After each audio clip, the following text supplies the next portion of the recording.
بسم اللہ الرحمن الرحیم نحمدہ ونصلی علی رسولہ الکریم اما بعد۔ حسد کے بارے میں ہمارے بزرگ فرماتے ہیں کہ حسد کی حقیقت یہ ہے کہ ایک شخص نے دوسرے کو دیکھا کہ اس کو کوئی نعمت ملی ہوئی ہے، چاہے وہ نعمت دنیا کی ہو یا دین کی۔ اس نعمت کو دیکھ کر اس کے دل میں جلن اور کڑھن پیدا ہوئی کہ اس کو یہ نعمت کیوں مل گئی، اور دل میں خواہش ہوئی کہ یہ نعمت اس سے چھن جائے تو اچھا ہے۔ یہ ہے حسد کی حقیقت۔ مثلا اللہ تعالیٰ نے کسی بندے کو مال و دولت دیا، یا کسی کو صحت کی دولت دی، یا کسی کو شہرت دی، یا کسی کو عزت دی، یا کسی کو علم دیا۔ اب دوسرے شخص کے دل میں یہ خیال پیدا ہو رہا ہے کہ یہ نعمت اس کو کیوں ملی، اس سے یہ نعمت چھن جائے تو بہتر ہے، اور اس کے خلاف کوئی بات آتی ہے تو اس سے خوش ہوتا ہے، اور اگر اس کی ترقی سامنے آتی تو اس سے دل میں رنج اور افسوس ہوتا ہے کہ یہ کیوں آگے بڑھ گیا۔ اس کا نام حسد ہے۔ اب اگر حسد کی اس حقیقت کو سامنے رکھ کر غور کریں تو سمجھ میں آئے گا کہ در حقیقت اللہ تعالیٰ کی تقدیر پر اعتراض کر رہا ہے۔ یہ حاسد جو حسد کر رہا ہے یہ اللہ تعالیٰ کی تقدیر پر اعتراض کر رہا ہے کہ اللہ تعالیٰ یہ نعمت اس کو کیوں دی، مجھے کیوں نہیں دی۔ یہ تو اللہ تعالیٰ کے فیصلے پر اعتراض کر رہا ہے، اور قادر مطلق پر اعتراض کر رہا ہے، اپنے محسن اور منعم پر اعتراض کر رہا ہے، اور ساتھ یہ خواہش کر رہا ہے کہ یہ نعمت کسی طرح اس سے چھن جائے۔ کہ حسد کی بیماری دو وجہ سے ہوتی ہے۔ پہلا سبب یہ ہے کہ دنیا کی مال و دولت کی محبت ہے اور منصب کی محبت ہے، اس لیے کہ انسان ہمیشہ چاہتا ہے کہ میرا مرتبہ بلند رہے، میں اونچا رہوں۔ اب اگر دوسرا شخص آگے بڑھتا ہے تو یہ اس کو گرانے کی فکر کرتا ہے۔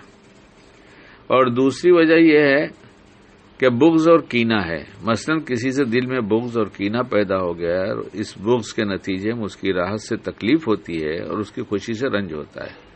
جب دل میں یہ دو باتیں پیدا ہوگی تو اس کے نتیجے میں لازماً حسد پیدا ہوگا۔ یہ اللہ بچائے۔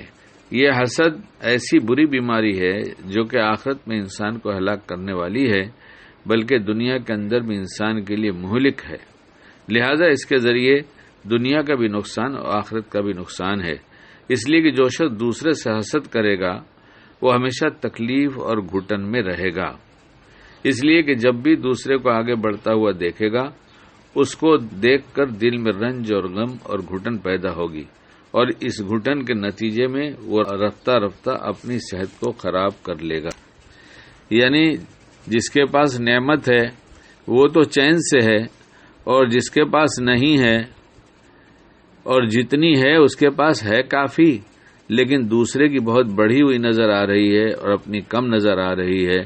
تو ایک تو یہ کہ اپنی وجہ سے کم پریشان ہے، بلکہ دوسرے کی وجہ سے زیادہ پریشان ہے۔ کہیں لکھا دیکھا تھا کہ لوگ اپنے دکھ سے کم پریشان ہیں، لوگوں کے سکھ سے زیادہ پریشان ہیں۔ اور اللہ نہ کرے ہم ان میں سے ہوں، اور اگر ہوں تو پھر کیا کریں۔ اپنے حضرت سے پوچھا تھا کہ حضرت میرے دل کا حال یہ ہے، کچھ علاج بتائیں۔ حضرت نے فرمایا کہ اس کی نعمتوں کے بڑھنے کے لیے دعا کرو۔ کہ حضرت اسے دیکھ کر تو جلن ہو رہی ہے، آپ یہ فرما رہے ہیں، لیکن بہرحال آپ کہیں گے تو کروں گا۔ تو دعا شروع کیا۔ پھر حضرت کے پاس گیا اور کہا کہ حضرت دعا تو کرتا ہوں لیکن جی چاہتا ہے قبول نہ ہو۔ حضرت نے فرمایا تم اپنا کام کرتے رہو، قبول ہو نہ ہو یہ سب خیالات کو آنے دو، جانے دو۔ کچھ دنوں کے بعد پھر ہم نے عرض کیا کہ حضرت اب وہ خیال نہیں آتا۔